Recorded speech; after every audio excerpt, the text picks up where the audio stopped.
Bienvenidos a Punto Crítico, programa de la Unidad de Medios de Comunicación de la Universidad Nacional Unimedios. En el día de hoy vamos a hablar del tema del plebiscito, el plebiscito por la paz que ocurrió hace un año en Colombia, exactamente el 2 de octubre de 2016. Y para hablar de ese tema tenemos como invitados al profesor Héctor Riveros de la Universidad de Externado, abogado experto en asuntos constitucionales y columnista de La Silla Vacía, y la profesora Clara Rodríguez, investigadora y docente del Instituto de Estudios Políticos y Relaciones Internacionales IEPRI de la Universidad Nacional. Bienvenidos, profesores. Un año después, ¿hay mayor claridad con respecto a por qué se dieron estos resultados del plebiscito? ¿Por qué ganó el no frente al sí en la opción de la paz, frente a los acuerdos de paz, profesor Riveros? No creo que haya más claridad, hay más confusión, yo creo, pero hay teorías, digamos, y algunas se han elaborado.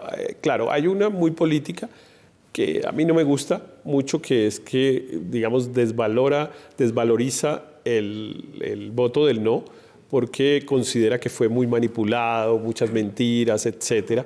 Y a mí me parece que eso le quita, digamos, aprecio al ejercicio racional que hicieron los ciudadanos de escoger entre el sí o el no. Me parece que los votos del no son respetables. Yo, por supuesto, voté por sí y promoví mucho el sí, etcétera, y sigo defendiendo mucho el acuerdo, pero me parece que los del no pues tienen unas razones, algunas claro, exageradas, unas interpretaciones equivocadas, no valoran suficientemente los beneficios, lo que fuera, pero a mí me parece que en general lo que yo percibía en el ambiente callejero era que a la gente el acuerdo le parece injusto. Injusto desde el punto de vista de lo justo, digamos, no de la justicia en el sentido de donde un juez y tal, sino a la gente siempre le pareció muy injusto que se le concedieran unos beneficios a unas personas que la mayoría de los ciudadanos pues sienten que hicieron mucho daño y que a cambio recibían una especie de premios. No solamente que no los metieran a la cárcel, sino ese tema de que les den un beneficio económico y ese tipo de cosas, a la gente le molestaron mucho y yo creo que eso fue un sentimiento muy auténtico que fue el que llevó mayoritariamente a que ganara el no. Profesora Clara, mirada en retrospectiva, ¿fue una buena decisión por parte del gobierno haber hecho el plebiscito, digamos, dado los riesgos que hubo y sobre todo que hubiera salido rechazado? Sí, yo me he cuestionado bastante esa decisión del gobierno, que creo que fue muy valiente del presidente Santos seguir hasta el final persistiendo en ella, porque varios analistas y el exfiscal, nos podemos acordar, le señalaban los riesgos, ¿no? Nosotros no tenemos una tradición fuerte en mecanismos de democracia directa. Todos los mecanismos eran complejos de utilizar, cualquiera de ellos, si los analizamos, pues tenían umbrales muy altos, tenían trámites, entonces ahí había un riesgo. Había un segundo riesgo, bueno, que se solventó posteriormente, que era la diferencia con las FARC. Las FARC siempre estuvo pues por la Asamblea Constituyente, el gobierno buscó otros mecanismos, primero referendo, luego finalmente se decantó por el plebiscito, pero también la opinión pública. Yo creo que se mostraba una opinión pública que podía ser adversa en diferentes encuestas pues a lo largo del proceso, y todo esto podía ser una alerta. El gobierno persistió, quizá quienes señalaron esos riesgos lo que mencionaban es que él había sido elegido con el mandato de hacer la paz, ¿no? Y esto yo creo que, volviendo un poco a la pregunta anterior de por qué se perdió el plebiscito, fue como una tercera vuelta, porque nosotros en la primera vuelta ganó Zuluaga, había una gran división sobre el tema, la segunda pues la saca adelante el presidente Santos, pero entonces en la tercera volvemos a tener esta votación. Ahora, ya una vez hecho, yo creo que el balance es otro, porque también hay elementos positivos. Y adoptando un poco un enfoque contrafáctico, ¿qué hubiese sucedido de no haberse realizado el plebiscito? Yo creo que hubiera sido un desastre. A mí sí me parece que realizar el plebiscito era absolutamente necesario. Incluso si ocurría el riesgo mayor como ocurrió, que era perder. Es que, digamos, yo no logro comprender bien cómo la gente que además era los que estaban a favor del acuerdo, siempre le decían al presidente que no hiciera el plebiscito porque la gente no quería el acuerdo. A mí sí me parece que eso es muy antidemocrático, siquiera plantearlo.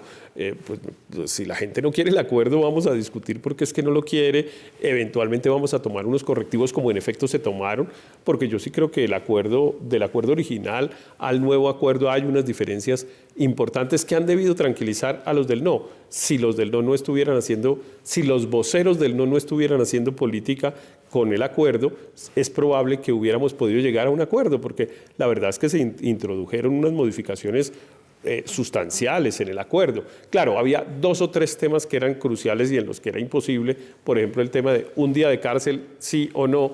Pues eso era imposible porque pues algunas personas creían que los miembros de la guerrilla deberían, y siguen creyéndolo, deben ir a la cárcel, pero pues así no es posible hacer un acuerdo. Nadie hace un acuerdo para irse para la cárcel.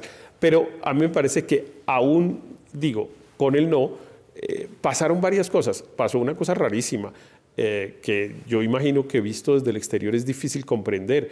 El presidente Santos, cuando más gobernabilidad ha tenido para sacar adelante el acuerdo, fue precisamente después del no.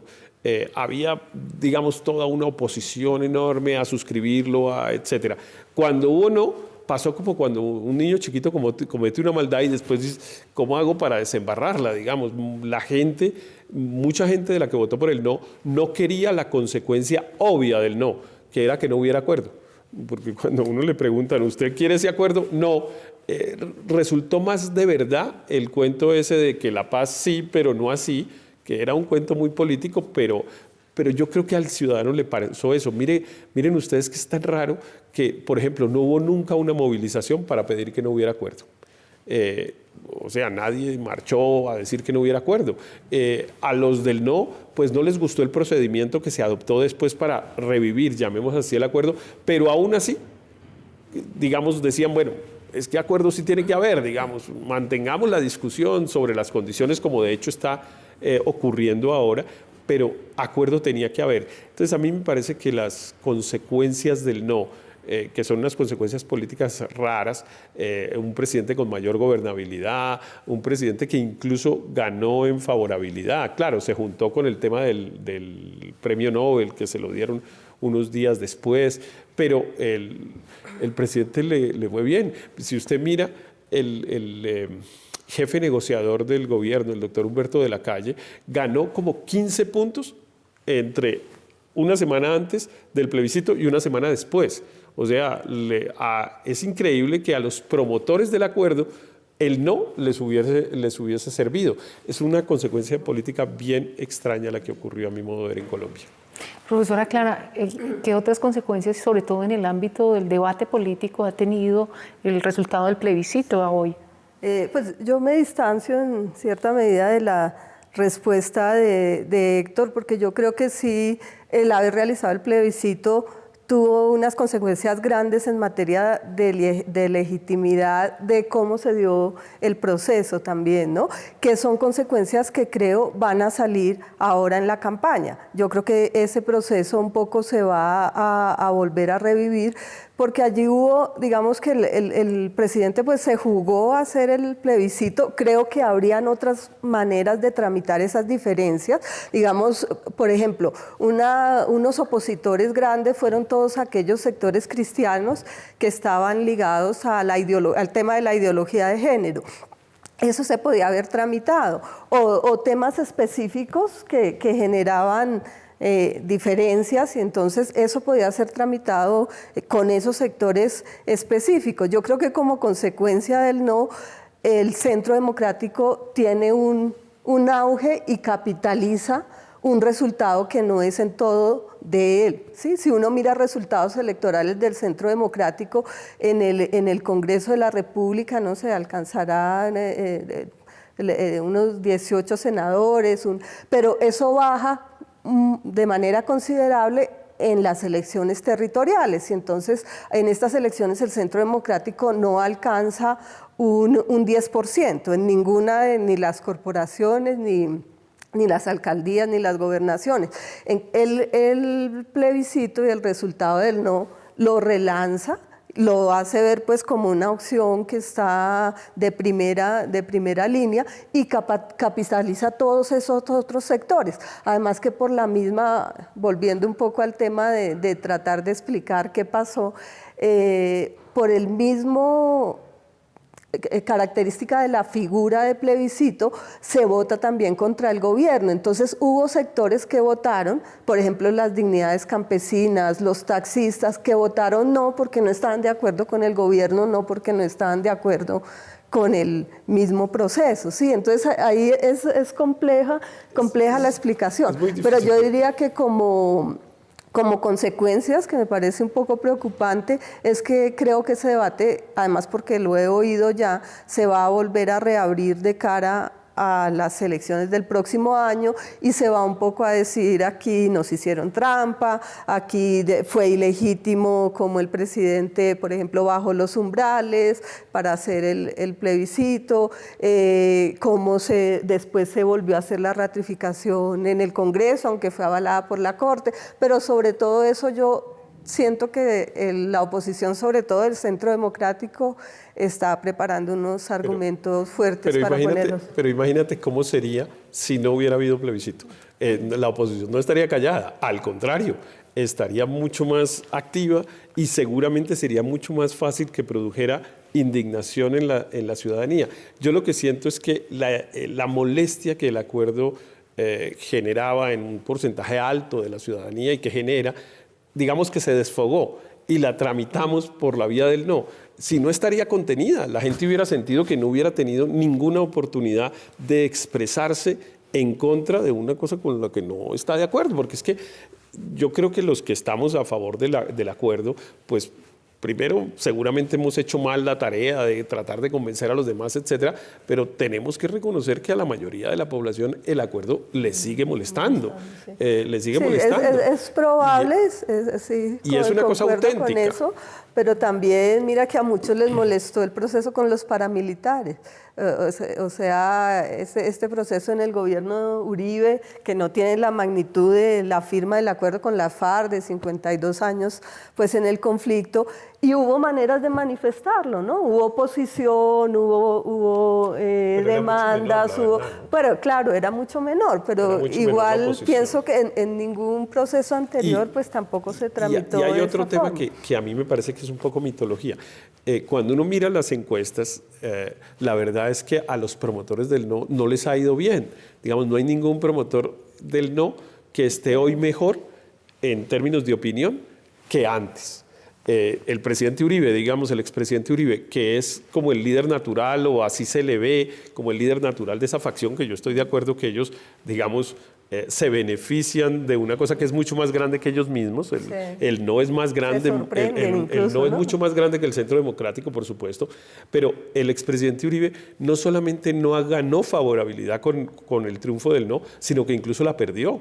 Él tiene hoy menos puntos favorables que hace un año o que hace año y medio. Ninguno de los líderes del no, ni Marta Lucía Ramírez, ni Alejandro Ordóñez, ni los candidatos de Uribe, etcétera, les está yendo bien en las encuestas. A todos les va mal, todos tienen una opinión desfavorable más alta que favorable, todos, absolutamente unánime, digamos, no hay una sola persona que hubiera estado con el no que él tenga una opinión favorable muy alta, salvo el expresidente Uribe, que la traía, digamos, arrastrada pues históricamente. Pero entonces, a mí al contrario, me parece que el no terminó perjudicando a los que lo promovieron y favoreciendo a los que en cambio estaban con el acuerdo. Eso es lo que muestran las encuestas.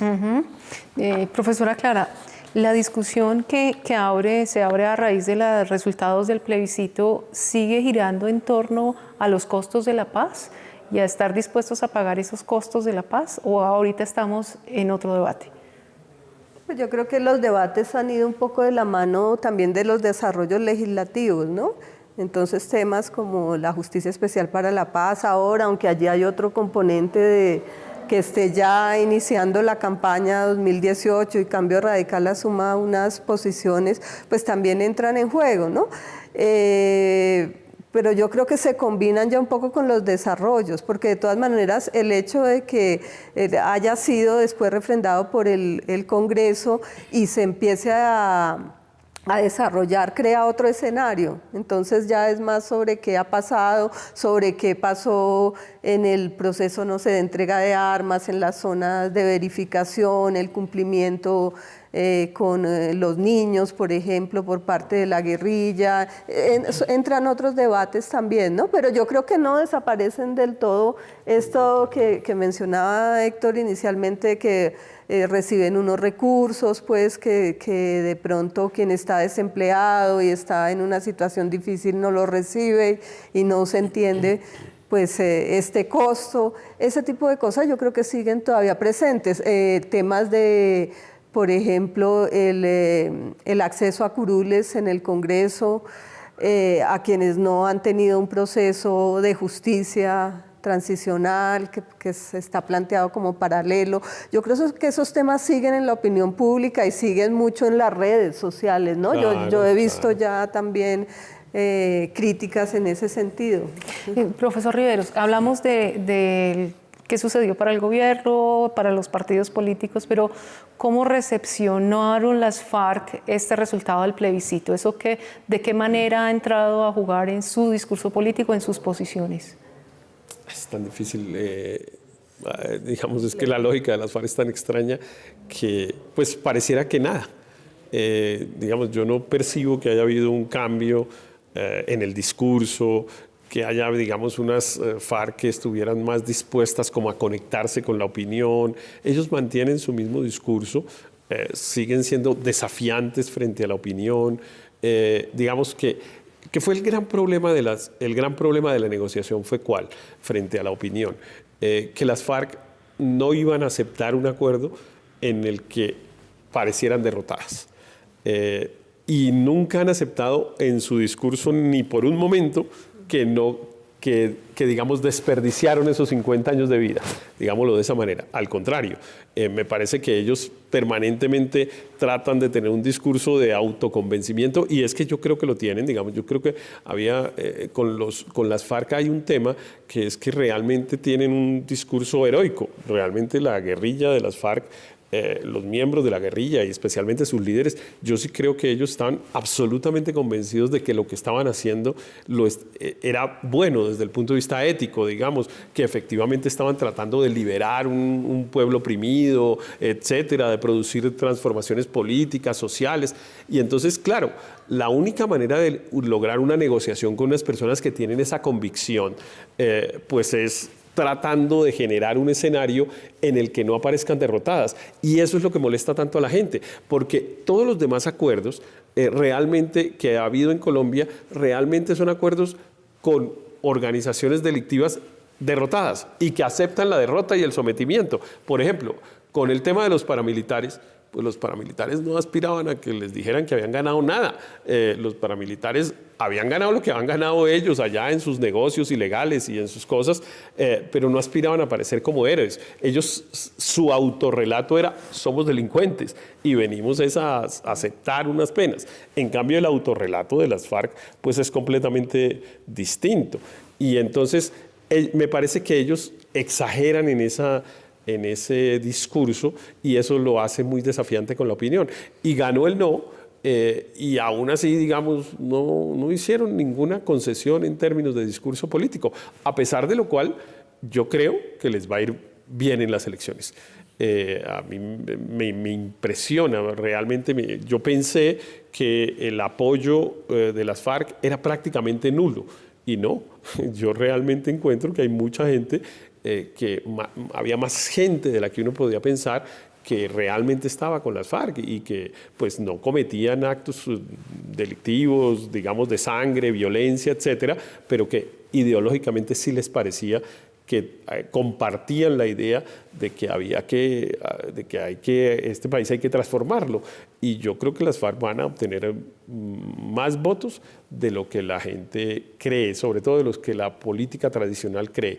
Las encuestas lo muestran, el ambiente se percibe, y es ya raro el solo hecho de que las FARC tengan una opinión favorable casi tan alta como la del presidente Santos. Eso es una Por cosa. encima de los partidos, Claro. ¿no? De cualquiera de los partidos.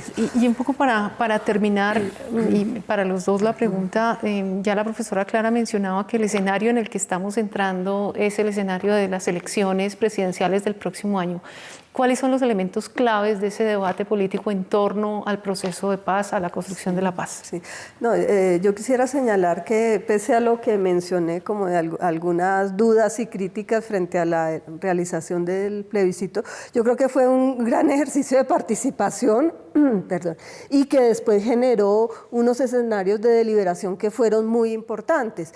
Y el segundo acuerdo, el acuerdo del Colón, comparativamente con el acuerdo de La Habana y de Cartagena, es cualitativamente mejor. Yo creo que realmente se ganó muchísimo y ese acuerdo, en mi opinión, merecería pues la valoración de los colombianos. Digamos que estamos pues en medio de la polarización y el sí y el no, pero realmente históricamente es un gran paso que da este país en dejar atrás esos años de lucha, ¿no? Entonces, digamos, pues yo me decanto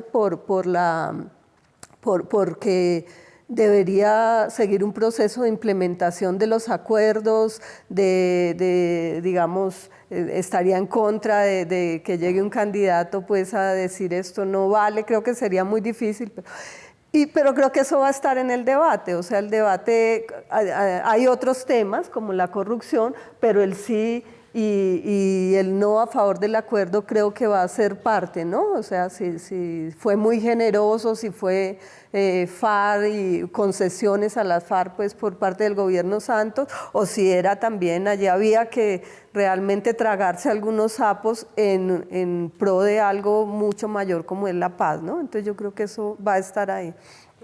Pues yo creo que va a depender de que los del no crezcan.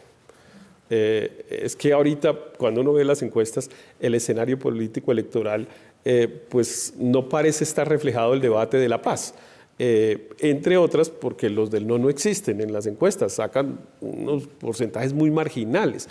Si es cierto la mitología que repetimos, yo creo que algo puede ser cierto, que es que cuando el Centro Democrático tenga un candidato y ya el que diga Uribe, la famosa frase del que diga Uribe, y que ese va a crecer, como un poco lo repetido a lo que pasó con Oscar Iván Zuluaga hace 4 años. Oscar Iván Zuluaga era, perdónenme la expresión y lo digo con respeto, pero pues por razones pedagógicas, digamos, era un don nadie. Quiero decir, la gente no lo reconocía. Él tenía un porcentaje muy bajito de reconocimiento en las encuestas y de aceptación unos pocos meses antes de la elección. Y lo dijo Uribe, lo ungió, lo creció y bueno, casi lo vuelve presidente. Hay mucha gente que cree que eso se va a repetir. Si eso se repite, yo creo que la discusión va a ser la paz, porque evidentemente la bandera del uribismo sigue siendo hacer trizas el acuerdo. Ese es el escenario que quiere. Obviamente el escenario, por ejemplo, de la corrupción, pues al gobierno del presidente Uribe no le sirve, porque hubo muchos escándalos de corrupción y una discusión. A él le sirve es ese escenario, el de decir, ese fue un acuerdo injusto, le entregaron el país a la guerrilla, etcétera, etcétera, etcétera. Y entonces, si se vuelve un riesgo serio que gane una persona cuyo propósito sea hacer trizas más o menos el acuerdo, o sea, hacerlo trizas de frente, digámoslo a patadas, o por los laditos, con el cuento de que es que vamos a desmontar la Justicia Especial de Paz, que están recogiendo firmas para derogarla y tal cosa. Es decir, van a hacer trizas el acuerdo. Si el acuerdo está en riesgo, primero, el tema es ese, pero segundo, alguien que defienda el acuerdo también crece. Es directamente proporcional, digamos, el tema.